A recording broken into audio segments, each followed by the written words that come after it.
Assalamualaikum warahmatullahi wabarakatuh. Hello guys, balik lagi dengan channel kita Belajar Bareng Yuk. Pada kesempatan kali ini, di video ini kita masih melanjutkan pembahasan di Permen LHK nomor 19 tahun 2021 tentang tata cara pengelolaan limbah non-bahan berbahaya dan beracun. Nah, ini adalah outline dari pembahasan kita ya. Ada 1. Struktur peraturan, 2. Isi pasal dan ayat, 3. Lampiran aturan. Sekarang kita sudah masuk kepada bagian ketiga, yaitu lampiran aturan ya. Jadi di video sebelumnya kita sudah membahas struktur dari peraturan ini, kemudian kita bahas juga terkait dengan pasal dan ayatnya ya. Ini kita masuk ke lampiran aturannya. Oke, bismillahirrahmanirrahim, mari kita mulai aja ya.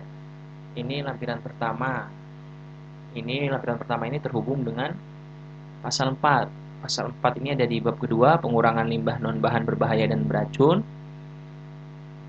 Bisa kita lihat di sini ayat pertamanya, setiap orang yang menghasilkan limbah non B3 dapat melakukan pengurangan limbah non B3. Ayat 2-nya, pengurangan limbah non B3 sebagaimana maksud pada ayat 1 dapat dilakukan A. Sebelum limbah non B3 dihasilkan dan atau B. Sesudah limbah non B3 dihasilkan. Ayat 4-nya, pengurangan limbah non B3 sesudah limbah non B3 dihasilkan sebagaimana dimaksud pada ayat 2 ini, huruf B dilakukan dengan cara A. Penggilingan, pencacahan, pemadatan, D. Termal dan atau E. Sesuai dengan perkembangan ilmu pengetahuan dan teknologi.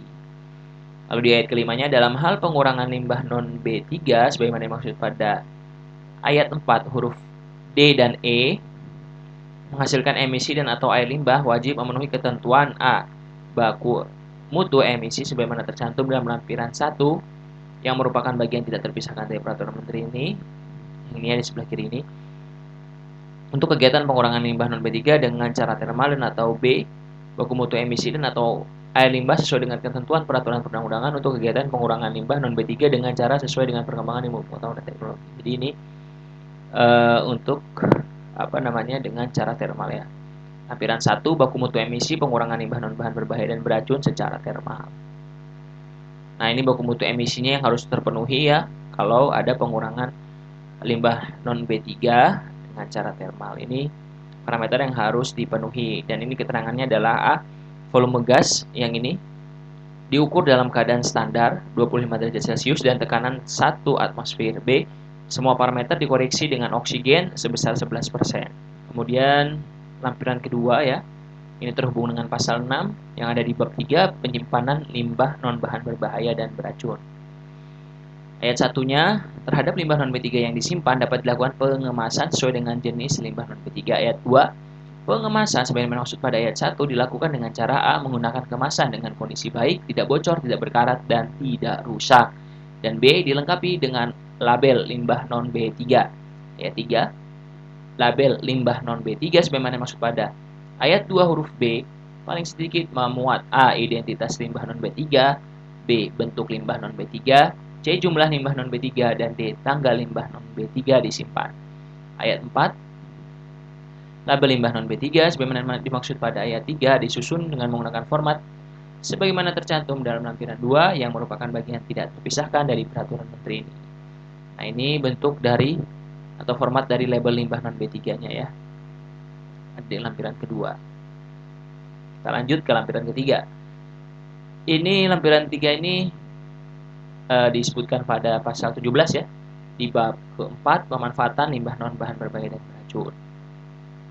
Kita coba lihat apa isinya. Ayat 1, pemanfaatan limbah non B3 sebagaimana dimaksud dalam pasal 12 sampai dengan pasal 15 dilakukan dengan mempertimbangkan A. Ketersediaan teknologi, B. Standar produk. Jika hasil pemanfaatan limbah non B3 berupa produk ya. Dan C. Baku mutu emisi dan atau baku mutu air limbah jika menghasilkan emisi udara dan atau air limbah. Kemudian bisa dilihat di sini ada yang di bold, ada yang enggak ya. Jadi ini yang terhubung dengan lampiran ketiga aja. Kita coba baca yang di bold aja ya, ayat ketiganya. Standar produk sebagaimana dimaksud pada ayat 1 huruf B ini meliputi A. Standar Nasional Indonesia atau SNI, B. Standar yang ditetapkan oleh pemerintah, atau C. Standar dari negara lain atau internasional. Ayat 4-nya, dalam hal standar produk sebagaimana dimaksud pada ayat 3 tidak tersedia pemanfaat limbah non B3 mengajukan permohonan persetujuan standar produk kepada Menteri. Ayat 5, permohonan sebagaimana dimaksud pada ayat 4 dilengkapi dengan dokumen teknis berupa hasil kajian yang berisi informasi A. Waktu dan tujuan pelaksanaan kajian, B. Lembaga pelaksana kajian, C. Teknologi yang digunakan, dan D. Hasil pelaksanaan kajian. Ayat 6, permohonan sebagaimana dimaksud pada ayat 5 ya. Ayat 5 ini disusun dengan menggunakan format sebagaimana tercantum dalam lampiran 3 yang merupakan bagian tidak terpisahkan dari peraturan menteri ini. Oke. Kita lihat. Nah, ini bentuk lampiran ketiganya. Bisa lihat di sini, ini adalah format permohonan persetujuan standar produk. Susunannya seperti berikut ya teman-teman ya. Ini mungkin lebih jelasnya bisa teman-teman lihat langsung di Permen RHK nomor 19. Kemudian pembahasan kita lanjutkan ke lampiran keempat. Lampiran keempat ini terhubung pada pasal 18. Masih di bab keempat ya, pemanfaatan limbah non B3. Ayat 1, Menteri melakukan pemeriksaan kelengkapan dan kebenaran dokumen permohonan persetujuan standar produk sebagaimana dimaksud dalam pasal 17 ayat 5, paling lama 2 hari sejak permohonan diterima. Ayat 2-nya, dalam melakukan pemeriksaan sebagaimana dimaksud pada ayat 1, Menteri menugaskan Direktur Jenderal. Ayat 3, hasil pemeriksaan dokumen sebagaimana dimaksud pada ayat 1 disusun dalam bentuk berita acara yang menyatakan permohonan persetujuan standar produk A. lengkap dan benar, atau B. tidak lengkap dan atau tidak benar. Ayat 4, dalam hal hasil pemeriksaan dokumen menyatakan permohonan tidak lengkap dan atau tidak benar, Direktur Jenderal menyampaikan berita acara kepada pemohon untuk dilakukan perbaikan. Ayat 5-nya, berita acara disusun dengan menggunakan format sebagaimana tercantum dalam lampiran 4 yang merupakan bagian tidak terpisahkan dari peraturan menteri ini. Nah, bisa teman-teman lihat ya, ini lampiran 4 format berita acara pemeriksaan kelengkapan administrasi. Berita acara pemeriksaan kelengkapan administrasi seperti berikut ini, ada data perusahaannya apa, kemudian B. dokumen persyaratan, C. ada dokumen kajian standar produk pemanfaatan limbah non B3-nya.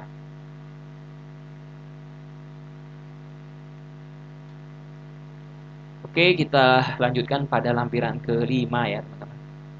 Lampiran kelima ini kebetulan disebutkan pada pasal 39 ya. Ada di bab ke-6, pengangkutan limbah non bahan berbahaya dan beracun. Oke, kita lihat sini ada yang sudah di bold, kita coba baca aja yang di bold ya. Terhubungannya apa dengan lampiran ke-5 ini.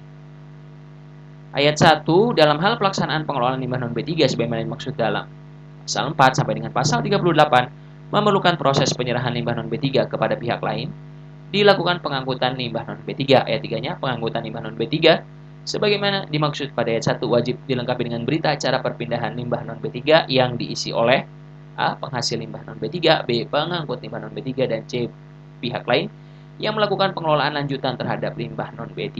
Ayat 4, berita acara sebagaimana dimaksud pada ayat 3 ini disusun dengan menggunakan format sebagaimana tercantum dalam lampiran 5 yang merupakan bagian tidak terpisahkan dari peraturan menteri ini.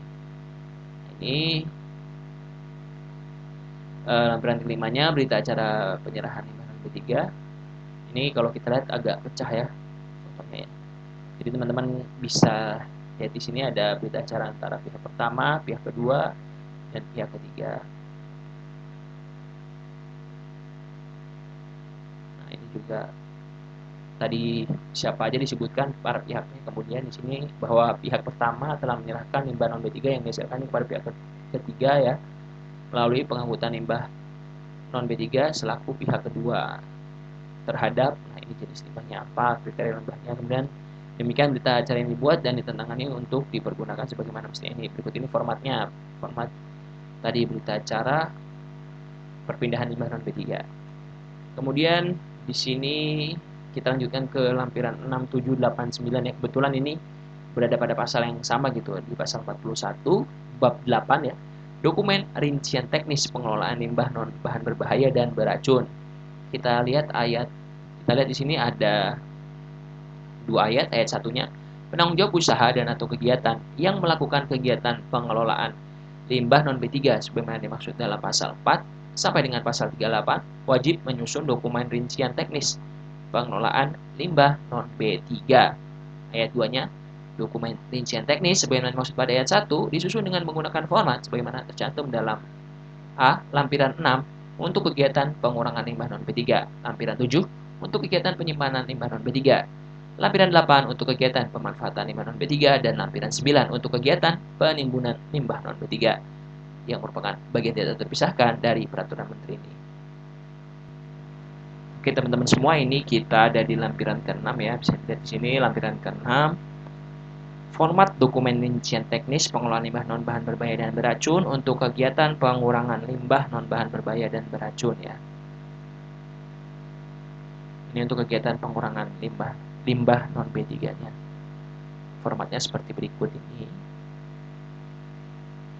Ada tujuan, ruang lingkup ya. Ada istilah dan definisi, lalu ada tanggung jawab ya. Ada tanggung jawab, yang kelima ada sumber daya. Keenam ini ada uraian prosedur.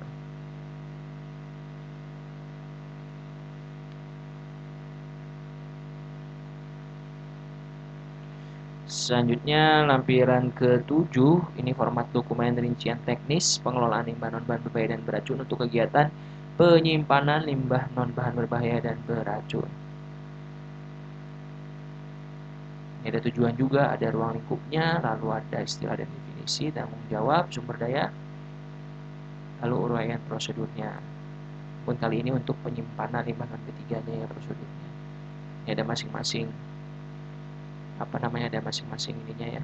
Ada flowchart, ada persiapan limbah sebelum disimpan, tata cara dan tahapan pengemasan, tata cara dan tahapan bongkar muat limbah non-B3 ke lokasi penyimpanan ya teman-teman, dan seterusnya. Ini harus dijelaskan semuanya nih. Selanjutnya ini lampiran ke-8 tentang format dokumen rincian teknis pengelolaan limbah non-bahan berbahaya dan beracun untuk kegiatan pemanfaatan limbah non-bahan berbahaya dan beracun. Ya kalau untuk poin-poinnya sih sama ya, ada tujuan, ada ruang lingkup, lalu di sini ada istilah definisi, tanggung jawab, sumber daya. Ya, di sini ada sumber daya, kemudian ada juga uraian prosedur. Kalau poin-poin ini sama, cuman memang ininya data-data yang dimasukkan agak berbeda. Cuman di sini ada penambahan nih. Untuk yang pemanfaatan ini, uraian kegiatan kajian ini berisi informasi mengenai tata cara dan kegiatan kajian pemanfaatan limbah non-B3 terhadap suatu standar produk baru yang akan ditetapkan, yang paling sedikit memuat ini ada rencana A, rencana kegiatan kajian atau uji coba, B, tujuan kajian atau uji coba, C, waktu pelaksanaan kajian atau uji coba, D, jumlah limbah non-B3 yang akan digunakan dalam kajian atau uji coba per periode tertentu, E, keluaran atau output kajian atau uji coba, F, penanggung jawab kajian atau uji coba. Lalu lampiran ke-9 tentang format dokumen rincian teknis pengelolaan limbah non-bahan berbahaya dan beracun untuk kegiatan penimbunan limbah non-bahan berbahaya dan beracun. Oke, sekarang kita masuk ke lampiran 10. Lampiran 10 ini masuk pada disebutkan di bab ke-11 ya, tentang pemantauan dan pelaporan di pasal 47. Kita coba lihat ayat 1-nya, pelaksanaan kegiatan pengelolaan limbah non-B3 sebagaimana dimaksud dalam pasal 4 sampai dengan pasal 40 wajib dilaporkan kepada Menteri Gubernur, Bupati atau Wali Kota sesuai dengan kewenangannya paling sedikit 1 kali dalam 1 tahun. Ayat 2, laporan sebagaimana dimaksud dalam ayat 1 disampaikan secara elektronik melalui laman https ini ya, /plb3menlhk.go.id. Ayat 3-nya, laporan sebagaimana dimaksud pada ayat 1 paling sedikit memuat ini nama limbah non-B3, kode limbah non-B3, jumlah dihasilkan limbah non-B3 setiap bulan, neraca masa pengelolaan limbah non-B3, dan E, jenis kegiatan pengelolaan limbah non-B3. Ayat 4-nya, neraca masa pengelolaan limbah non-B3 sebagaimana dimaksud pada ayat 2 huruf D terdiri atas A, limbah non-B3 yang dihasilkan dari proses produksi, B, limbah non-B3 yang disimpan, dan C, limbah non-B3 yang telah dikelola. Ayat 5-nya, laporan sebagaimana dimaksud pada ayat 2 disusun dengan menggunakan format sebagaimana tercantum dalam lampiran 10 yang merupakan bagian tidak terpisahkan dari peraturan menteri. Berikut ini lampiran ke-10 tentang tata cara pengelolaan limbah non-bahan berbahaya dan beracun. Untuk format pelaporan ya, untuk format pelaporan.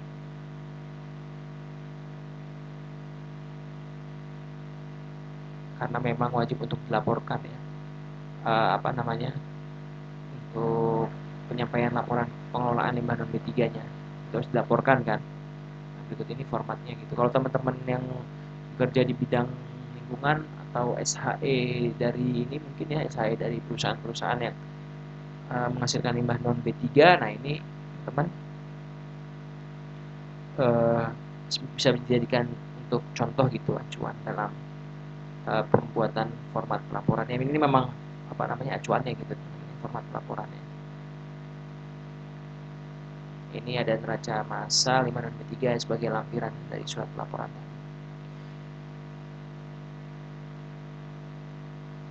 Dan di sini juga ada matriksnya ya, ada nomor, jenis limbah non B3, lalu kolom selanjutnya ada jumlah limbah non B3 yang dihasilkan dalam ton, kemudian di sini ada jumlah limbah non B3 yang dikelola ya. Pengelolaan dilakukan sendiri, lalu pengelolaan oleh pemanfaat langsung. Terus di sini ada kolom diserahkan ke pihak ketiga sebagai pemanfaat, penimbun atau eksportir ya, atau digunakan untuk kajian atau uji coba. Lalu yang terakhir ada kolom jumlah limbah yang tersisa dalam ton. Oke teman-teman semua, terima kasih telah nonton video ini. Semoga video ini dapat bermanfaat untuk kita semua. Amin ya robbal alamin. Dan semoga sukses, sehat selalu, dan apa yang kita impikan, apa yang kita cita-citakan dapat segera tercapai dan mendapatkan ridho dari Allah Subhanahu wa taala. Amin amin ya rabbal alamin. Thank you for watching. Wassalamualaikum warahmatullahi wabarakatuh.